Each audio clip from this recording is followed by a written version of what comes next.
আল্লাহ এই রমজানুল মুবারককে 11 মাসের সাথে আরও সুন্দর আমাল দিয়ে সাজিয়েছেন। যেমন আল্লাহ এই রমজানকে রহমত, মাগফিরাত, নাজাত দিয়ে সাজিয়েছেন, তারাবি, ইফতারি, সাহরি দিয়ে সাজিয়েছেন।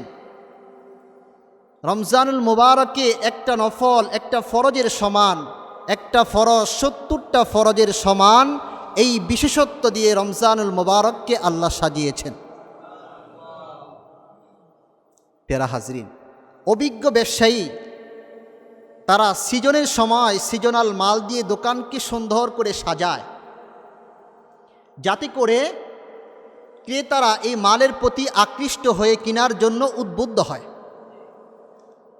আমার আপনার রব আল্লাহ তাআলা এই রমজানুল মুবারককে তওবা দিয়ে সুন্দর সুন্দর আমাল দিয়ে সাজিয়েছেন, যাতে করে আল্লাহর পিয়ারা বান্দারা এই তওবাকে গ্রহণ করে নিজের জীবনের সমস্ত গুনাহগুলাকে মাফ করিয়ে তারা মাসুম হতে পারে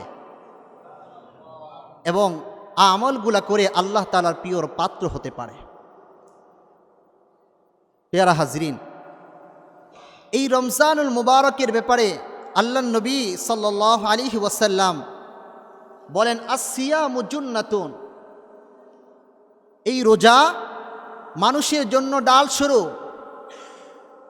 আমি আপনাদের কাছে একটা প্রশ্ন করি, ডাল ব্যবহার হয় কোথায়? যুদ্ধক্ষেত্রে নাকি? আপনারা একটু কথা বলবেন আমার সাথে। যুদ্ধের ময়দানে ডাল ব্যবহার হয়ে থাকে, ঠিক কিনা? তো আল্লাহর নবী যে বললেন ডাল এটা, তাহলে এই ঢালটা কোন রণাঙ্গন ক্ষেত্রে ব্যবহার হয়ে থাকে? যদি বলেন হুজুর আপনি নিজেই উত্তর দেন, তাহলে আমি উত্তরটা এরকম দিব যে এই ডালটা ব্যবহার হয়ে থাকে দুনিয়ার এই সমস্ত চিরাচরিত রণাঙ্গন ক্ষেত্রে নয়, এটা ব্যবহার হয় আমাদের এই নফসকে সমস্ত গুনাহ এবং অন্যায় কাজ থেকে আত্মরক্ষার জন্যে।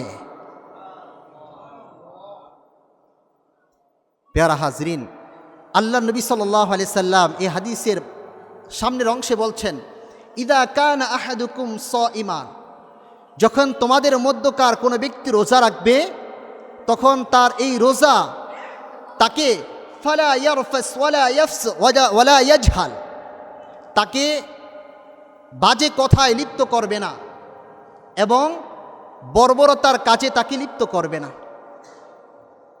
কারণ কি?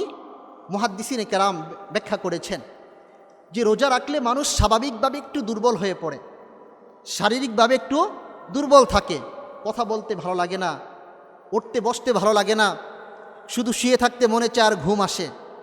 তো যখন কথা বলবে না তখন সে বাজে কথা থেকে বিরত থাকবে, যখন তার হাঁটতে মনে চাইবে না তখন গুনাহের কাজে দাবিত হওয়া থেকে বিরত থাকবে, যখন চক্ষু বন্ধ থাকবে তখন নাজায়েজ কাজের দিকে তাকানোর ক্ষেত্রে সে বিরত থাকবে। আল্লাহ নবী সাল্লাল্লাহু আলাইহি সাল্লাম কত সুন্দর দৃষ্টান্ত আমাদের জন্য পেশ করেছেন। তাহলে বুঝে গেল এই রোজা আমাদেরকে খোদাবিরু বানায়, রোজা আমাদেরকে আমাদের দিনের মধ্যে জান্নাতের প্রত্যাশা, আল্লাহর মহাব্বতের প্রত্যাশা আর জাহান্নামের ভয় তৈরি করে দেয়, ঠিক কিনা?